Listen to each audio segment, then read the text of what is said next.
पिछली वीडियो में हमने आपको रिक्त संबंध और समष्टीय संबंध समझाया था। अब हम आपको इस वीडियो में समझाएंगे प्रांत एवं परिसर, ये डोमेन तथा रेंज क्या होता है। ठीक, ये भी रिलेशन और फंक्शन का एक भाग है, संबंध एवं फलन का एक टॉपिक है, समझा। तो सबसे पहले हम देखेंगे डोमेन किसे कहते हैं। तो समुच्चय की परिभाषा आप समुच्चय करें, संबंध की परिभाषा तो आप सबको पता ही है। संबंध की परिभाषा क्या होती है कि कोई भी संबंध ए से बी में संबंध आर ए क्रॉस बी का उपसमुच्चय होता है, ये तो सबको पता है। ठीक,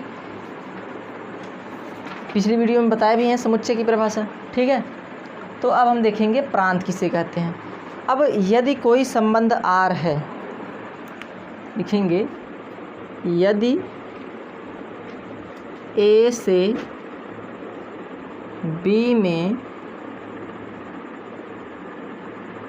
कोई संबंध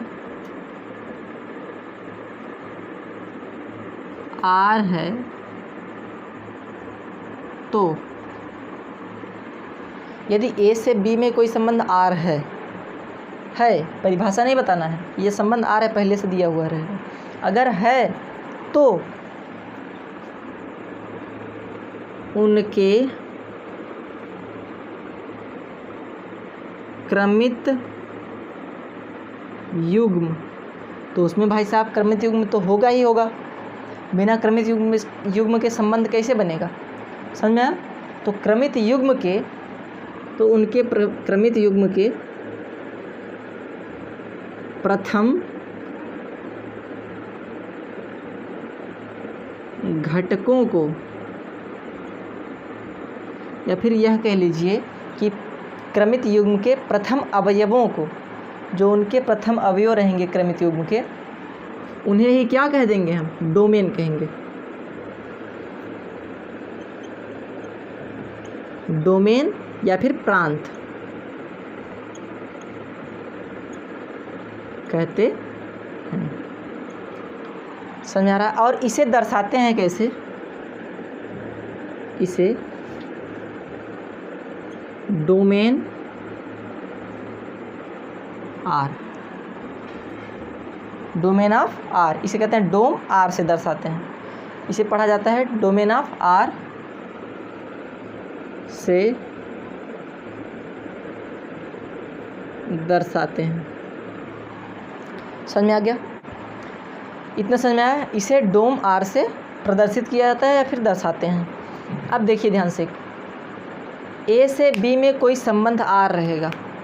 ए से मान लेते हैं कोई समुच्चय ए होगा और एक समुच्चय बी होगा, और जब ए क्रॉस बी निकालेंगे, ए क्रॉस बी का उपसमुच्चय जो होता है वही संबंध होता है। ए क्रॉस बी का उपसमुच्चय, पहले समुच्चय बनाएंगे फिर उपसमुच्चय। समुच्चय क्या बनेगा, ए कामा सी, यही क्रमित युग्म है, यही क्रमित युग्म बनेगा। ए कामा सी, पहले ए का इसके साथ फिर इसके साथ, ए कामा डी, ये हो गया दोनों। अब इसके बाद पहला अवयव जब हो गया तो दूसरे अवयव से बी कामा सी और क्या बी कामा डी। अब ध्यान दीजिएगा, ये संबंध नहीं है, ये ए क्रॉस बी, ये ए क्रॉस बी है। संबंध जो होगा इसी का उपसमुच्चय होगा, इसी का उपसमुच्चय। मान लेते हैं संबंध, इनमें कोई संबंध है, जो संबंध है वो है ए कामा सी, एक अवयव ए है, और बी कामा, ये लेते हैं बी कामा डी। ये मान लेते हैं यही संबंध है, किसमें, ए से बी में ये एक संबंध है। और होगा, क्यों होगा, क्योंकि ये ए कामा सी और बी कामा डी जो समुच्चय बन रहा है आर, ए क्रॉस बी का उपसमुच्चय है। अगर इसका उपसमुच्चय रहेगा ये तो संबंध कहलाएगा ए से बी में। समझ में आ गया। तो ये ए से बी में एक संबंध है, संबंध है। तो अब इसमें प्रांत कौन है, इसमें प्रांत क्या है, प्रांत कौन कौन से अवयव हैं और इसमें परिसर कौन कौन से अवयव हैं। तो ध्यान से देखिएगा, प्रांत इसे कहते हैं, किसे कहते हैं कि प्रांत वह होता है क्रमित युग्म के रिलेशन में यही रिलेशन है आपका, इसमें क्रमित युग्म के प्रथम अवयवों को, एक ए और एक बी, इसी अवयवों को क्या कह देंगे, क्या हो जाएगा, ये प्रांत हो जाएगा। अब इसे अगर तीर आरेख से समझेंगे तो और समझ में ज़्यादा आएगा।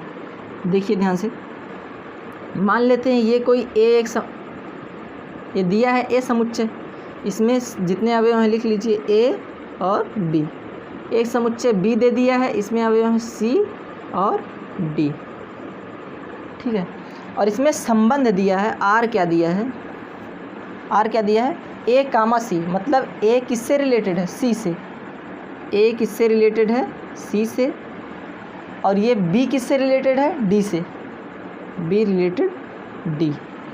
इसे इसी तरह पढ़ा जाता है कि ए आर सी, इसे लिखा जाता है ए आर सी और बी आर डी, मतलब ए रिलेटेड सी से, बी रिलेटेड डी से। ये सब हमने आपको समुच्चय की परिभाषा में बता दिया है, समुच्चय नहीं संबंध की परिभाषा में बता दिया है, ठीक है। तो ये ए सी से रिलेटेड है, बी डी से रिलेटेड है। अब कह रहे हैं कि ए में जो क्रमित युग्म बनेगा रिलेशन का, यही क्रमित युग्म बना था, क्रमित युग्म का मतलब जोड़ा, यही जोड़ा बना है ए और सी, तो इसके प्रथम घटक को, मतलब ए को और इसके प्रथम घटक को बी को, जितने भी सब प्रथम घटक रहेंगे वही क्या कहलाएंगे, प्रांत। अब आप सबके दिमाग में एक चीज़ उठेगा, क्या, कि सीधे सीधे कह दिए होते कि समुच्चय ए क्या कहलाएगा, प्रांत कहलाएगा, लेकिन ये गलत हो जाएगा। समुच्चय ए के अवयवों को प्रांत नहीं कहेंगे। समुच्चय ए के अवयव में मान लेते हैं अगर इसी में सी भी दे दिया होता या फिर A B C D E दे दिया होता, इसमें एक समुच्चय और एक अवयव और बढ़ा दिया होता तो एक अवयव यहाँ बढ़ जाता, लेकिन ये भी एक समुच्चय उप समुच्चय होता इसका, तो यहाँ पे जब ई हो जाता है एक अवयव और बढ़ जाता तो क्रमित युग्म सिर्फ दो ही बने हैं, ये बना नहीं है, तो ये सिर्फ दो ही रहेगा प्रांत, ये नहीं रहेगा, ये ई प्रांत में नहीं आएगा, ई अलग हो जाएगा। तो ई को अलग करेंगे, इसीलिए कहते हैं कि क्रमित युग्म के प्रथम घटकों को, ना कि ए को। समझ में आ गया?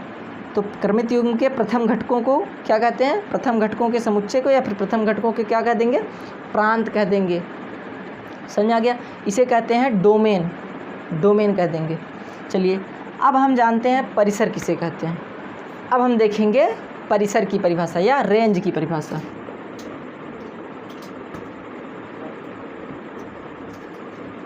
समझ आ रहा है?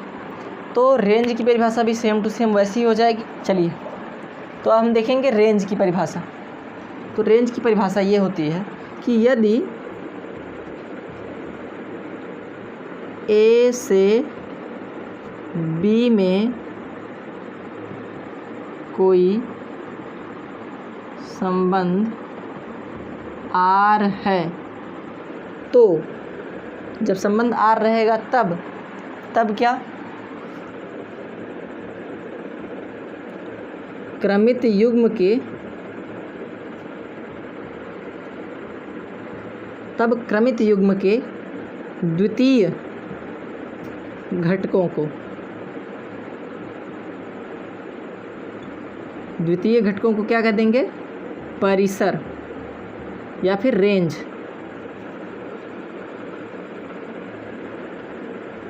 कहते हैं।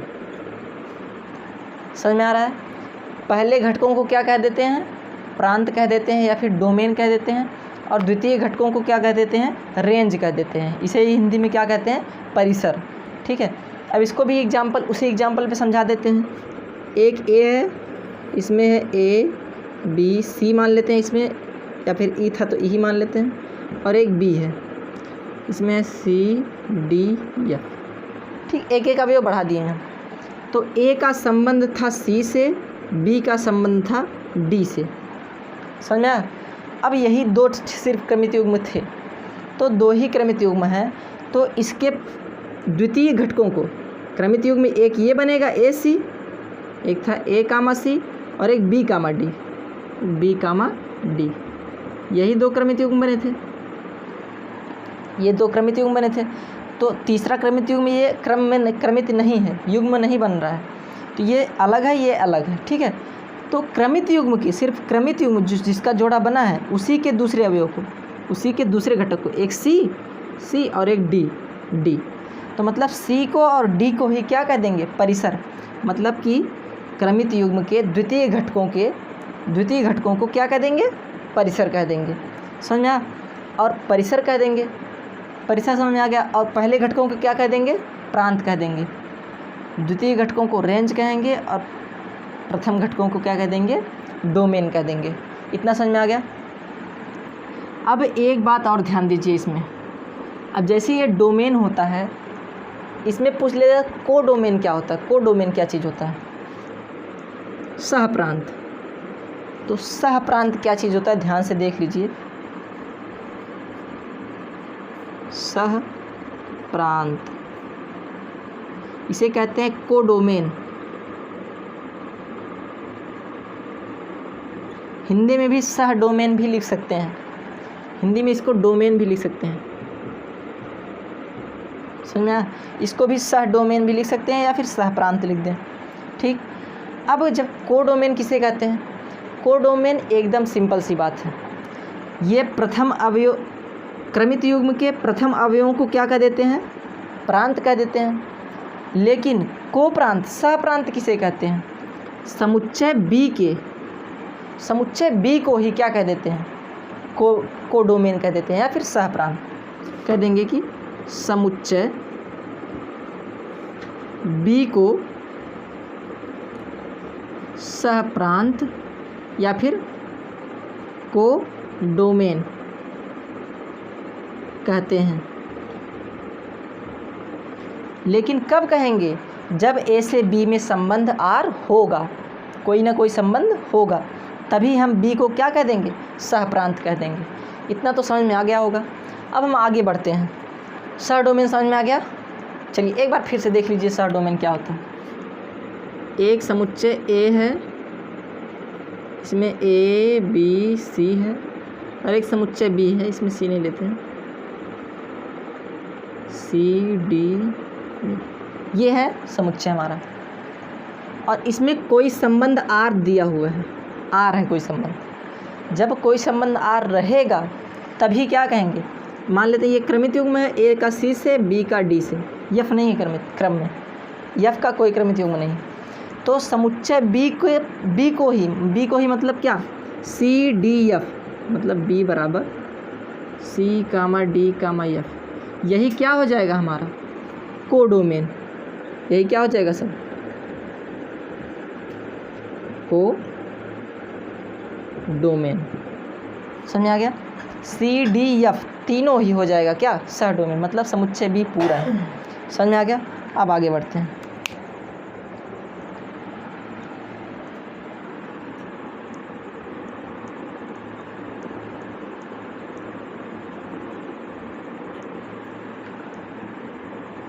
अब एक बात ध्यान दे दीजिए, क्या कि डोमेन आर ये किसको प्रदर्शित करते हैं, डोमेन आर से प्रांत को, और रेंज आर ये किससे प्रदर्शित, किसको प्रदर्शित करते हैं, ऐसे परिसर को रेंज आर और प्रांत को डोमेन आर। समझ में आ रहा है। और डोमेन आर होता क्या है, ध्यान दीजिएगा।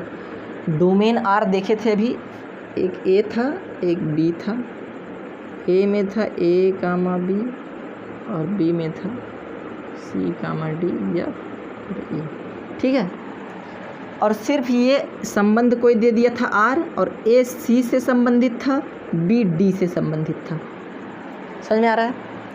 अब ध्यान दीजिए, यही प्रतियोगी परीक्षा में पूछा जाता है कि भैया ये ए का संबंध सी से है, बी का संबंध डी से है, तो डोमेन आर क्या चीज़ होता है। डोमेन आर को लिख सकते हैं हम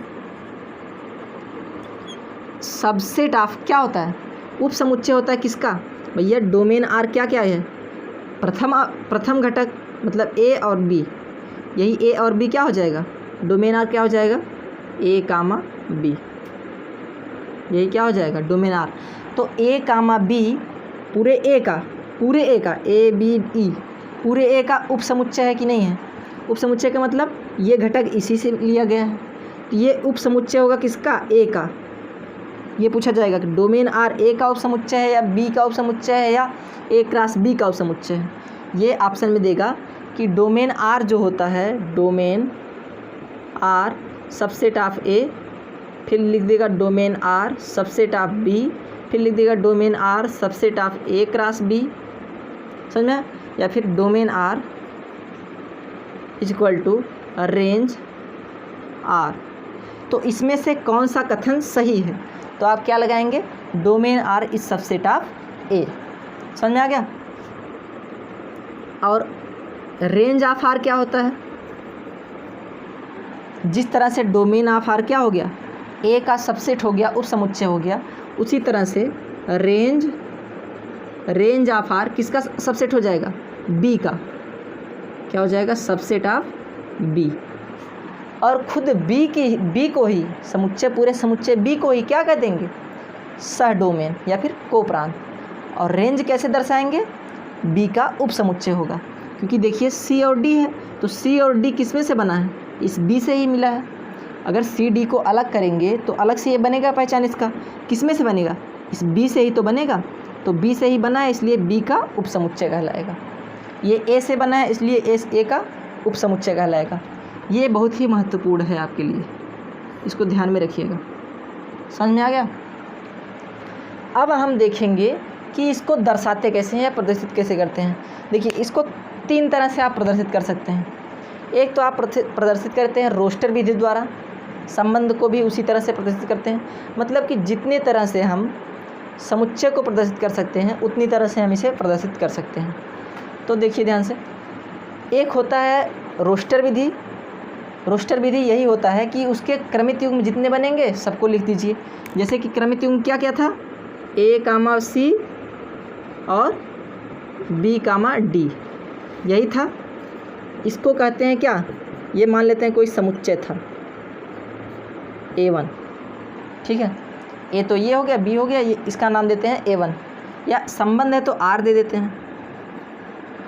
तो संबंध R क्या है, क्रमित युग्म में ऐसे ही अगर लिख देंगे क्रमित युग्म को तो हो जाएगा रोस्टर विधि। और यदि हम और एक विधि से दर्शाया जाता है समुच्चय निर्माण विधि। तो समुच्चय निर्माण विधि से कैसे दर्शाते हैं, R इक्वल टू, ये जो क्रम बनेगा, एक एग्जाम्पल हम बताते हैं आपको। ए कामा बी दे दिया, such that A belong to capital A. मतलब कि अगर ए प्रथम घटक है ना, प्रथम घटक किससे बिलोंग करना चाहिए, ए से। और इसके आगे दे देगा B belong to capital B. मतलब कि बी जो है यहाँ पे बी रहेगा, तब यहाँ बी लिए हैं तो यहाँ पे बी हो जाएगा। अब इसके बाद पहले वाले में जितना समझा है वही रहेगा। अगर हम यहाँ बी ले लिए या फिर ऐसे ही रहने दीजिए, यहाँ पे सी ले लीजिए। और सी क्या करेगा, सी बिलोंग करना चाहिए बी में, तो सी बी में बिलोंग है। इसको इस तरह से लिख सकते हैं, यहाँ पे ब्रैकेट क्लोज। इसके बाद एक वाक्य आपको और जोड़ना पड़ेगा, कामा, कि भैया A R C. A R C का मतलब आर मतलब जो संबंध आपको दिया हो, पति का संबंध दिया हो तो ए पति सी, भाई का संबंध दिया तो ए भाई सी, पिता का संबंध दिया तो आर की जगह पे जो संबंध दिया रहेगा वही आप आर की जगह पे डाल देंगे। और यही हो जाएगा क्या, आपका समुच्चय निर्माण विधि। कौन कौन सी विधि देखे आप, एक तो आप देखे थे रोस्टर विधि,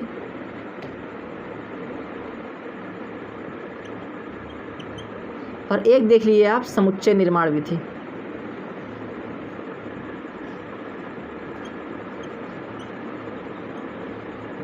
और एक बात और ध्यान दीजिए, रोस्टर विधि में तो सभी संबंध को हम दिखा सकते हैं, लेकिन समुच्चय निर्माण विधि में सभी संबंध को नहीं दिखा सकते।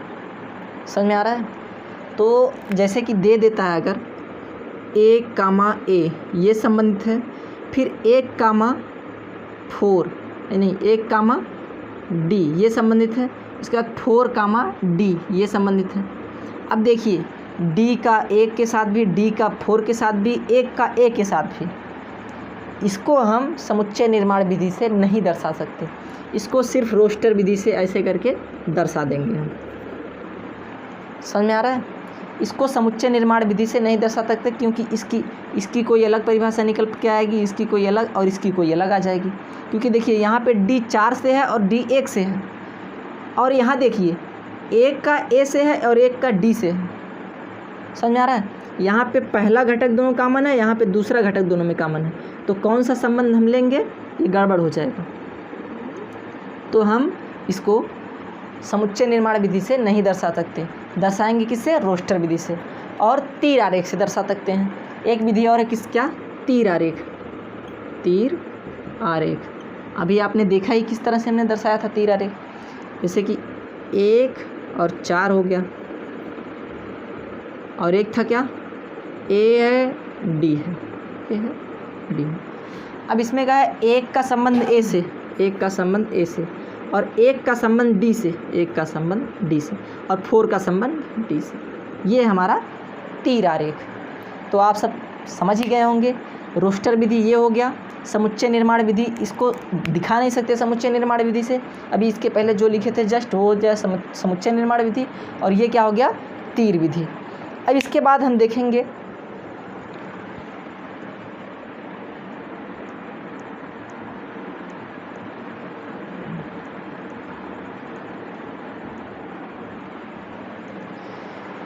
इसके जस्ट बाद आता है आपका बहुत ही, समझ लीजिए कि मेन ही है आपके लिए, उससे प्रमेय बहुत पूछे जाते हैं। प्रतिलोम संबंध क्या होता है? क्या पूछेगा? प्रतिलोम संबंध। अब हम देखेंगे क्या प्रतिलोम संबंध।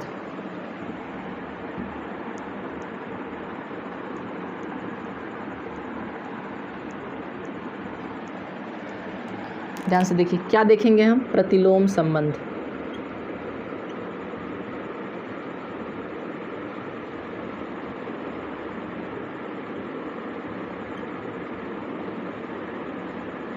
इसको इंग्लिश में कहते हैं इनवर्स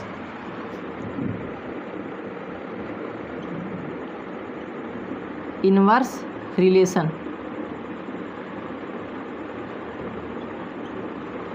ठीक है, इनवर्स रिलेशन। अब इनवर्स रिलेशन क्या होता है? मतलब कि प्रतिलोम संबंध तो आप जान ही गए कि यदि A से B में कोई संबंध R A क्रॉस B का उपसमुच्चय होता है। क्या होता है? A क्रॉस B का उपसमुच्चय होता है। अब प्रतिलोम संबंध देखेंगे तो देखिए ध्यान से कि यदि कहेंगे यदि R A से B में एक संबंध है, यदि R है जो R एक संबंध है, R A क्रॉस B में एक संबंध है, तब जब R A क्रॉस B में एक संबंध है तब क्या?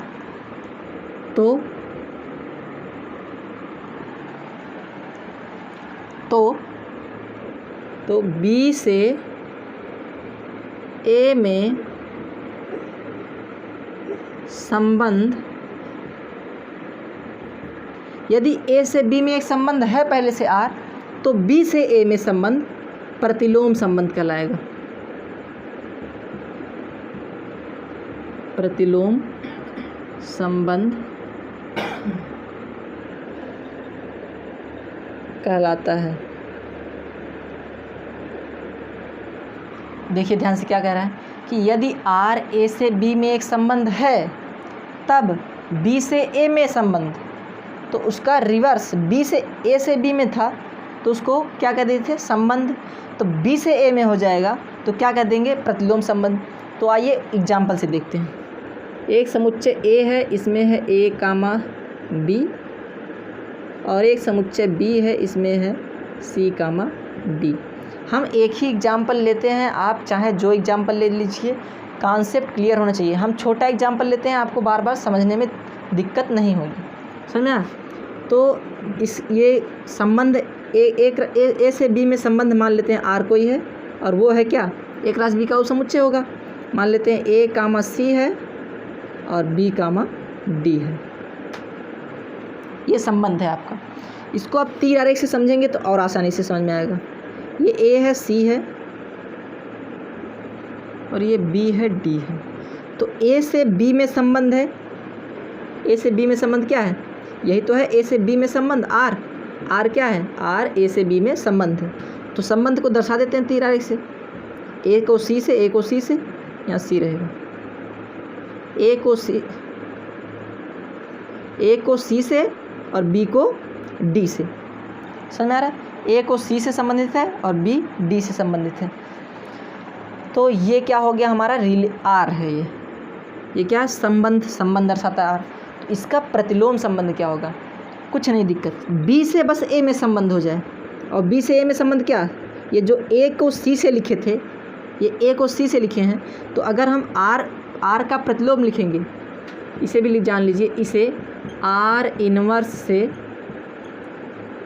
प्रदर्शित करते हैं। इसे हम आर इनवर्स से प्रदर्शित करते हैं। तो आर इनवर्स क्या हो जाएगा? ये आर हो गया, तो आर इनवर्स हो जाएगा, कुछ नहीं दिक्कत है। जब ए से बी में था तो ए को सी से, जब बी से ए में हो जाएगा तो सी का संबंध किससे हो जाएगा? ए से। बस इसके क्या करेंगे? इसके अवयव को उलट देंगे, मतलब क्रम को उलट देंगे। जहाँ ए था वहाँ सी हो जाएगा, जहाँ सी था वहाँ ए हो जाएगा। समझ में आया? और ये कामा, इसको भी उलट देंगे। जहाँ बी था वहाँ डी हो गया, जहाँ डी था वहाँ बी हो गया। यहाँ डी लिखेंगे, यहाँ बी लिखेंगे। इतना समझ में आया? फिर से देखिए, आर जब था तो ए से बी में संबंध, मतलब ए और सी क्रम का ध्यान देते थे।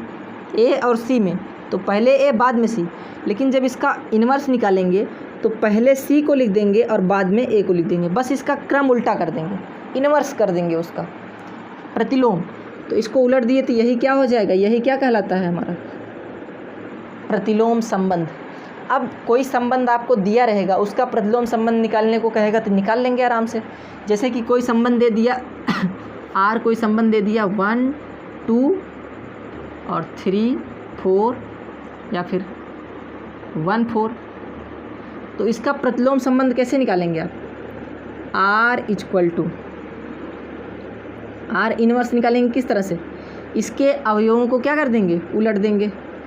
तो 2 पहले आ जाएगा और 1 बाद में। यहाँ कामा, यहाँ 4 पहले आ जाएगा और 1 बाद में।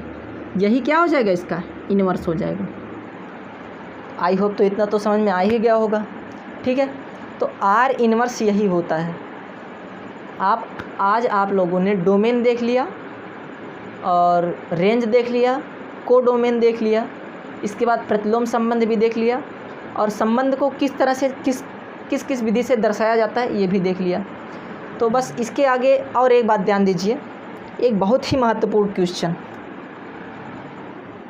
बहुत ही महत्वपूर्ण और प्रतियोगी परीक्षाओं के लिए एकदम महत्वपूर्ण, समझ लीजिए। ये जैसे देख लीजिए, ये प्रमेय है एक कि आर जो है, आर इसका इन्वर्स है। ठीक है, अगर इसी को प्रतिलोम, इसी को उलट दिए थे तो आर इन्वर्स आ गया।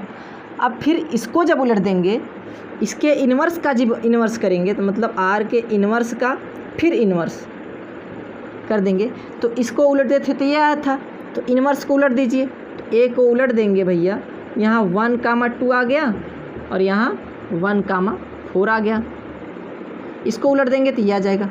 तो देखिए, इसको उलटने के बाद क्या आता है? सेम टू सेम यही प्रक्रिया आ गई कि नहीं आ गई? इसको उल्टे थे तो ये आया था दूसरा, आर इन्वर्स जिसे कहते हैं। लेकिन जब इन्वर्स का भी इन्वर्स कर देंगे तो फिर से वही प्रक्रिया आ जाएगी। फिर से क्या हो जाएगा? वही आ जाएगा। देख लीजिए, आर के इन्वर्स का इन्वर्स कर दिए तो क्या आ गया? आर ही आ गया। 1, 2, 1, 2 और 1, 4, 1, 4। इसमें भी वही काम होगा, इन्वर्स का फिर इन्वर्स करेंगे तो यही क्रम बदल जाएगा और यही आ जाएगा। तो इससे यही प्रमेय निकलता है कि प्रतिलोम संबंध के फिर अगर यूनिवर्स निकालेंगे, प्रतिलोम संबंध का यूनिवर्स निकालेंगे तो संबंध आ जाएगा हमारा। समझ में आ गया? ये आपका एक प्रमेय है और इसका काफ़ी जगह यूज भी होगा आगे क्वेश्चन हल करने में। ठीक है, और ये प्रतियोगी परीक्षा के दृष्टिकोण से बहुत ही इम्पॉर्टेंट है। तो इतना तो आप समझ ही गए। यही मेन एक तो ये था, और एक था कौन सा जो बताए थे आपको, डोमेन आर जो होता है सबसेट ऑफ ए, और डोमेन नहीं, रेंज आर जो होता है सबसेट ऑफ बी। एक ये और एक ये। इसी चैप्टर में ये तीन क्वेश्चन आपके लिए बहुत ही महत्वपूर्ण है प्रतियोगी परीक्षा के दृष्टिकोण से। समझ में आ गया? एक बात और ध्यान दीजिए, देखते रहिए ऐसे।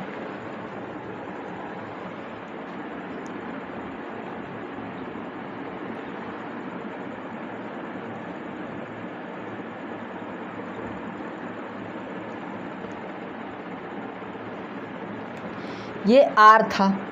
अब आर इन्वर्स भी हम आपके सामने लिख देते हैं। पहले आर इन्वर्स क्या हो जाएगा, आर इन्वर्स क्या हो जाएगा, बी वाला पहले आ जाएगा और ए वाला बाद में चला जाएगा।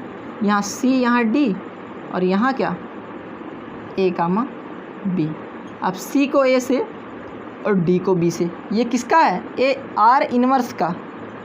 ये पावर -1 होता है। इन्वर्स का मतलब पावर -1। तो देखिए ये आर था, ये आर इन्वर्स है, आपके सामने है। अब इसमें जो है डोमेन आर जो होगा, डोमेन आर क्या होगा, ये ए होगा। सबसेट ऑफ क्या होगा, ए होगा ना सबसेट ऑफ। अब ध्यान से देखिएगा, अब डोमेन आर जब सबसेट ऑफ ए होगा तो यहाँ पे ए क्या है, यहाँ पे ए क्या है। चलिए पहले इसी का देख लीजिए। डोमेन ये होगा और रेंज आर क्या हो जाएगा, बी। इतना समझ गए आप? और इसमें देखिए आप कि डोमेन आर इन्वर्स का डोमेन क्या होगा, ये बी हो जाएगा।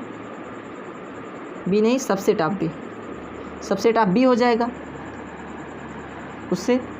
और ये रेंज आर इन्वर्स क्या हो जाएगा, सबसेट ऑफ ए हो जाएगा।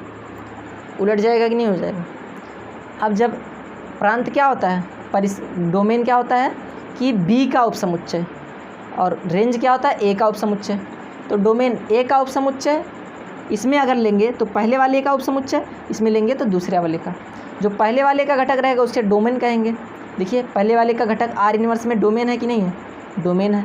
पहले वाले का डोमेन है, पहले वाला कौन है, बी है। समझ आ रहा है? अब देखिए ध्यान से, ये ए और यहाँ भी ए, तो ए के जगह पे ए वाला रख सकते हैं हम। तो यहाँ पे हो जाएगा, ये ए से जब दायां पक्ष बराबर है तो बायां पक्ष भी क्या होना चाहिए, बराबर होना चाहिए। तो समीकरण मान लेते हैं हम अगर कोई इसको, समीकरण 1, 2, 3 और 4।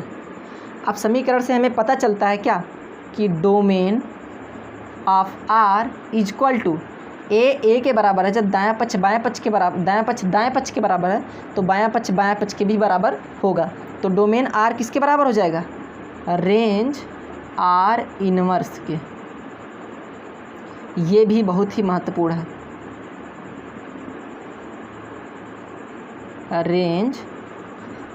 Range of are inverse. ये एक बन जाएगा आपका। और एक क्या बनेगा, ये बहुत महत्वपूर्ण, इसको नोट करिए आप, समझ में आया? और एक क्या बनेगा, जब बी के बराबर है, मतलब दायां पक्ष के बराबर, तो बायां पक्ष के बराबर। और रेंज ऑफ आर क्या हो गया, डोमेन ऑफ आर इन्वर्स,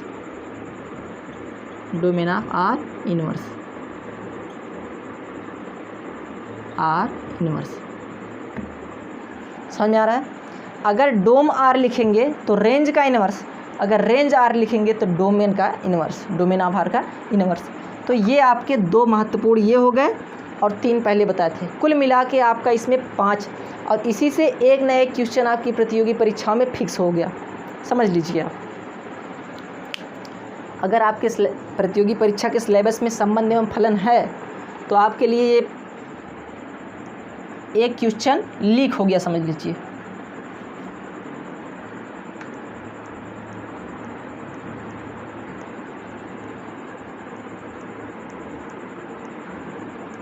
क्या क्या था एक बार ध्यान दे दीजिए। क्या था? सबसे पहला था domain of R subset of A, पहला वाला ऑप्शन। और दूसरा था range of R subset of B, मतलब दूसरे समुच्चय। ए और बी का मतलब, ए का मतलब पहला समुच्चय, बी का मतलब दूसरा समुच्चय। ये ए और बी बदल भी सकता है। ए का मतलब पहला समुच्चय और बी का मतलब दूसरा समुच्चय।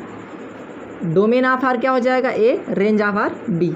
और एक मेन जो था आर के इन्वर्स का इन्वर्स बराबर आर। इतना समझ में आ गया? और तीसरा चौथा था आपका कि domain of R is equal to क्या? डोमेन ऑफ आर किसके बराबर होगा? रेंज ऑफ आर इनवर्स के, रेंज ऑफ आर इनवर्स के। और रेंज ऑफ आर ये किसके बराबर होगा? डोमेन ऑफ आर इनवर्स के। इतना समझ में आ गया होगा? अब आज के लिए बस इतना ही रहने देते हैं, मिलेंगे नेक्स्ट वीडियो में, ठीक है।